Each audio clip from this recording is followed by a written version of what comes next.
Chris Farford. Mr Speaker, it's a sad indictment on the level of debate in this House on the National Party, Mr Speaker, that is one of the better contributions to this bill. I commend Mr McIndoe for getting up and at least telling the truth about their position on this bill, and he didn't say anything to support it because, Mr Speaker, the grounds on which to support this piece of legislation are very thin. Mr Speaker, it was with ultra-fast speeds that the Minister of Communications was forced to eat her words from her first reading speech.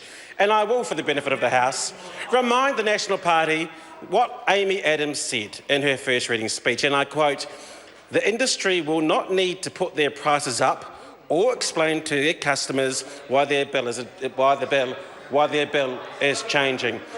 Mr Speaker, within the hour, not even 60 minutes had passed from those words leaving the Minister of Communications' mouth that Spark New Zealand issued a press release, making a liar of the Communications Minister.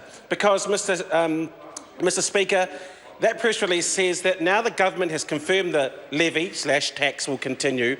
Rather than reduce as originally legislated for, it has put upward pressure on future costs, and we will have to pass that cost through to our broadband and on-account mobile users. Not even an hour had passed, Mr Speaker, where the Minister said, "No, New Zealanders, don't worry, we've got this sorted, we'll get this money from the telecommunications industry," and then the telecommunications industry said, "Oh, actually, Minister, we're going to get it from Kiwis." So their bills, Mr Speaker, according to this press release from Spark, will see the average bill of Kiwis using broadband go up by $1 a month. Now, you can argue, hey, that might not be a lot of money. And it certainly isn't a lot of money for the people who support the Labour Party with the National Party, with all their big checkbooks. But it certainly is to people on this side of the House. And, Mr Speaker, there needs to be some scrutiny around this piece of legislation as to the effectiveness of the expenditure for the first tranche of the Rural Broadband Initiative. And maybe Mr Seymour might like to join the Labour Party and other parties in the Commerce Select Committee to get an inquiry around the effectiveness of the RBI. Because I think Mr Seymour actually raised a very good point. Is what Mr Seymour doing, what we are doing, is it the most effective use of the money? Is it the right technology? Now, we may not agree with everything that Mr Seymour may want to look at, but he might want to join our initiative to get an inquiry into whether or not we're getting good value for money. And I always thought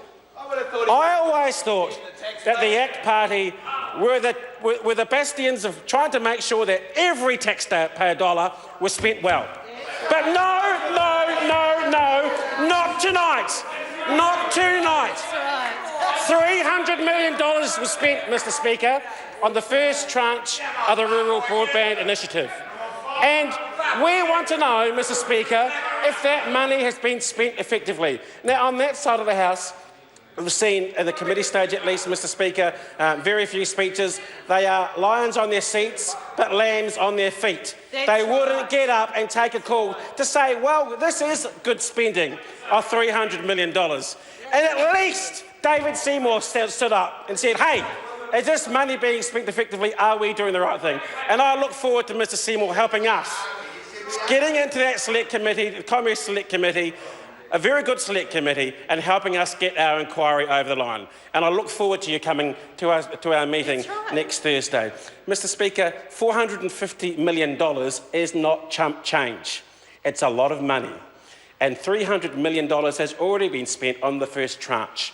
But there is concern in rural communities as to whether that expenditure has been effective to deliver what has been promised by this government. And that is 86% of rural people getting at least 5 megabytes per second. And there have been, and I believe the number is 3 or 4, I think it's 3, rural communities come to our Commerce Select Committee and say, well, Parliament, that hasn't been our experience. We have slower or ineffective broadband speeds in our area, and we were promised this, So we thought it was a really good idea, Mr Speaker, to see whether or not that first $300 million was spent effectively. And I thought the government might think that too. But no, we've already heard from the chair of the Commerce Select Committee that she's not interested in having an inquiry. Maybe we just need that one more vote. Maybe Thursday morning at 10 o'clock, it's roughly when we have our meetings, Mr Seymour, you might want to turn up and help us out. Because I'm sure that you and your members don't want to see $450 million go down the drain. And we actually do want to make sure that the Rural Broadband Initiative is effective. We actually agree, Mr Speaker, with the objectives of the Rural Broadband Initiative. Who wouldn't? Isolated rural communities want to make sure they're connected, not just because for economic benefit. There's educational benefits from the Rural Broadband Initiative. There are health benefits from the Rural Broadband Initiative. But, Mr Speaker, if we're going to spend more money, we want to make sure that that money has been spent effectively. And that simply hasn't been the case. Mr Speaker, there's also been an argument from that side of the House, not a very strong one, that this won't affect the telecommunications industry, but that's not necessarily the case, because the telecommunications industry is not very impressed with this government. They are saying that this piece of legislation has been rushed through urgency. And Mr Speaker, Jeff Thorne, no stranger to us, he used to be the former chief executive of the Parliamentary Service, who is now the chief executive of the Telecommunications Forum. Yeah, take a call, get up. You were here for the committee stage, but I didn't hear one peep out of Mr Bennett. Not one. All he can do is interject. Well, just shush for a minute, Mr Bennett, and listen to what the telecommunications industry has got to say about your process slamming this through at 11 o'clock at night. Well, this bill has been introduced under urgency, and doing so avoids any public debate. Well, heaven forbid we have public debate, Mr Speaker. Heaven forbid we actually let the public have their say on this, seeing as they're going to be the ones that are paying for it. $1 every month. We can't have the people coming in here. This is a proposal which has not been the subject of any consultation and which has avoided the usual scrutiny, and of that would apply to government spending. They go on for the benefit of Mr Bennett. This bill extends a tax. That word tax is mentioned 4 times in this press release, I must add, which to date has not been explicitly recovered from consumers. However, the industry cannot continue to absorb ongoing costs of this magnitude. Translation, Mr Speaker, the telecommunications industry has absorbed these costs and saying it can't do that anymore. And as we saw from Telecom, who's going to be paying now? Their customers. And the government is furiously trying to spin, well, don't blame us, Mr Speaker, don't blame us, blame the telcos. Well, who's passing this legislation through in the dead of night? It's this government. And there's no scrutiny, no members of the public can come and ask any questions, and this is the way the government is doing it. Mr Speaker, the RBI is a great thing, but if we're spending $450 million, we want to make sure we do it properly. Don't just throw the money out into the wind and hopefully everything was all right. If we're going to spend $300 million, we want to make sure it's been done properly. And this piece of legislation, Mr Speaker, allows us to collect $150 million more to roll out the second tranche.